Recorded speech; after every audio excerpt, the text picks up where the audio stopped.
कैथल में कांग्रेस के राष्ट्रीय महासचिव रणदीप सिंह सुरजेवाला ने चीनी की दाम बढ़ोतरी, बेरोजगारी और सफाई कर्मचारियों की हड़ताल के मुद्दे को लेकर सरकार को घेरा।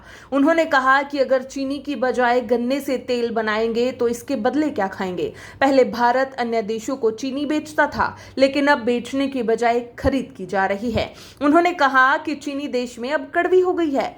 महंगाई ने गरीब के बजट को खराब कर दिया है। उन्होंने मुख्यमंत्री नायब सिंह सैनी को टूरिस्ट सीएम बताते हुए हरियाणा में बिजली, पानी और सफाई व्यवस्था पर सवाल उठाए।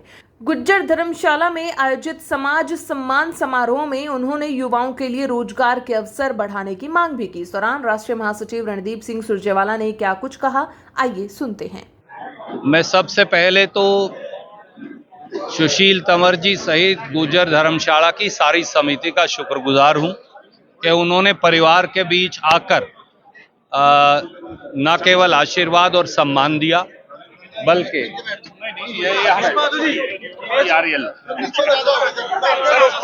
सर ठीक है जी, चल जाए। तो उन्होंने ये मौका दिया समाज से बात करने का, और समाज ने जो प्यार सम्मान दिया उसके लिए भी मैं हाथ जोड़कर पूरे गुर्जर समाज और धर्मशाला की समिति का, कुरुक्षेत्र धर्मशाला के भी जो हमारे गुर्जर समाज के साथी आए हैं, ऋषिपाल जी और दूसरे साथी, उनका भी शुक्रगुजार हूं। मैंने सिर्फ 2-3 बातें कही राजनीति से ऊपर उठकर। आज हरियाणा बहुत गंभीर संकट से गुजर रहा है। सबसे बड़ा संकट जेन जी का है, जिन्हें आप नौजवान कहते हैं। उनका ये एक शब्द है जो आजकल इस्तेमाल करते हैं हम सब। युवाओं के पास हुनर है, शिक्षा है, गुण है, काबिलियत है, परंतु उनके लिए मौका नहीं है। सरकारों ने युवाओं के मौके बंद कर रखे हैं और युवाओं को महंगी शिक्षा के जंजाल में धकेल दिया है, जिसमें उनके मां बाप भी फंस गए हैं और पढ़ लिख कर भी रोजगार नहीं है। आज नीति आयोग की रिपोर्ट कह रही है कि 9 करोड़ बेरोजगार देश में हैं। ये मैं नहीं कह रहा, ये केंद्रीय सरकार की रिपोर्ट कह रही है। असल में यह संख्या 20 और 25 करोड़ है। तो ये बेरोजगार कहां जाएंगे, ये एक चिंता का विषय है।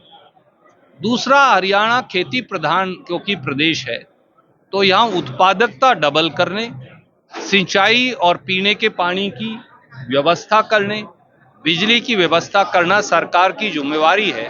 पर 12 साल में सरकार ने ना इस बारे में कोई सोचा, ना इस बारे में कोई क्रियान्वयन किया।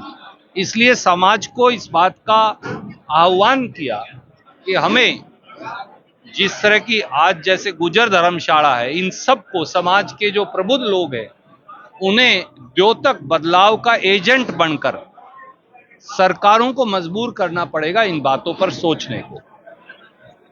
आपने चीनी को लेकर सवाल पूछा।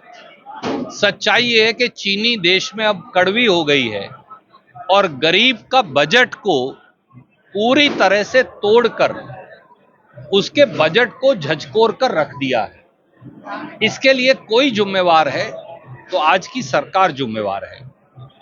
आप मुझे बताइए, चीनी मिलों को मुनाफा कमवा रहे हैं आप E20 पेट्रोल के माध्यम से, तो चीनी तो सारी डाल दी तेल के अंदर। और भारत जो चीनी का निर्यातक देश था, जो लाखों टन चीनी दूसरे देशों में भेजता था, आज भारत कच्ची चीनी का आयात कर रहा है कई लाख टन। क्या इसका कोई जवाब देश के प्रधानमंत्री, देश के चीनी मंत्री, कोऑपरेटिव मंत्री, उनके पास है? क्या सरकार को यह समझ नहीं थी कि अगर आप चीनी से तेल बनाओगे तो खाने के लिए चीनी लोगों के पास कहां बचेगी? आप सरसों का तेल ले लीजिए, सोयाबीन का तेल ले लीजिए, जिसे आप डालडा कहते हैं, वो ले लीजिए, आटा ले लीजिए, चीनी ले लीजिए, यहां तक कि मैगी नूडल और बिस्कुट का पैकेट ले लीजिए। सब चीजें जो हैं 30% उनकी कीमतें बढ़ गई। स्कूटर मोटरसाइकिल की बढ़ गई, छोटी छोटी कारों की बढ़ गई। कल ही टाटा ने अपनी सब कारों का रेट 25,000 से 1 लाख रुपए तक बढ़ा दिया। साधारण व्यक्ति क्या करेगा? एक तरफ महंगाई की मार है, दूसरी तरफ रोजगार नहीं है। तो इसलिए फौरन सरकार को इसका हल निकालने की आवश्यकता है। लोगों की जिंदगी और चीनी दोनों कड़वी करना बंद करें।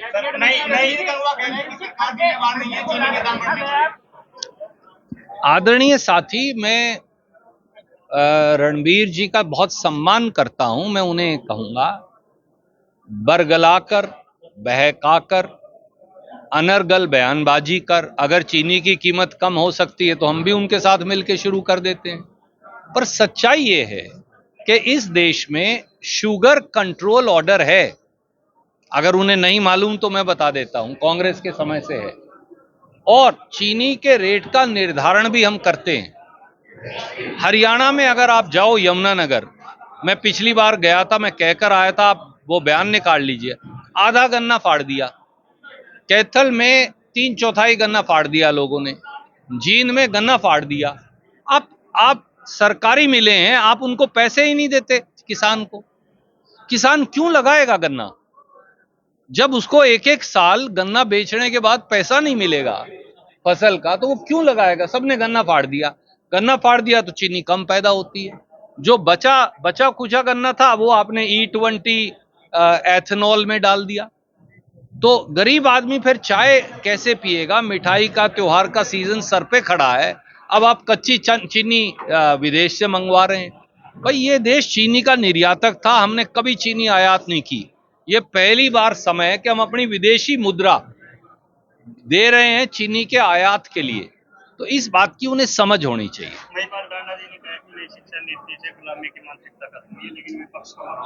देखिए, आप मुझे बताइए, अगर शिक्षा नीति इतनी बढ़िया है तो जो हिंदुस्तान के करोड़ों नौजवान हैं वो सड़कों पर क्यों हैं? क्या ढांडा साहब ये मानते हैं कि हमारे बच्चे बेवकूफ हैं? आज आप जाइए, नर्सिंग का पैसा कितना है, कभी ढांडा साहब ने चेक किया? हम तो हर रोज बच्चियां आती हैं कि साहब हमारा कुछ कंसेशन करवाओ। 1.5-2 लाख रुपया की फीस है नर्सिंग की। इंजीनियरिंग कॉलेज की फीस जो है वो 80,000 से 2 लाख 3 लाख तक है। हर कोर्स की फीस हजारों और लाखों में है। किसी गरीब का बेटा या बेटी कैसे फीस देगा? उसके माँ बाप कहां से देंगे? मजदूर का, बगैर जमीन के मालिक का, रोज रोटी कमाने वाले का, उनके बच्चे पैसे कहां से दें? आज तो बच्चों के लिए पढ़ाई अपने आप में एक मुसीबत बन गई है।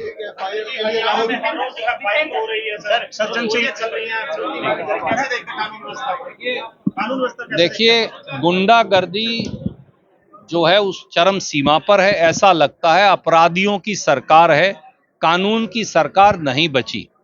और जितना जोर श्रीमान नायब सैनी जाकर पंजाब में लगा रहे हैं, उससे आधा हमारे गुंडों को पकड़ने में लगा लें। ऐसे लगता है कि ये तो टूरिस्ट मुख्यमंत्री हैं, कभी कभी हरियाणा आते हैं।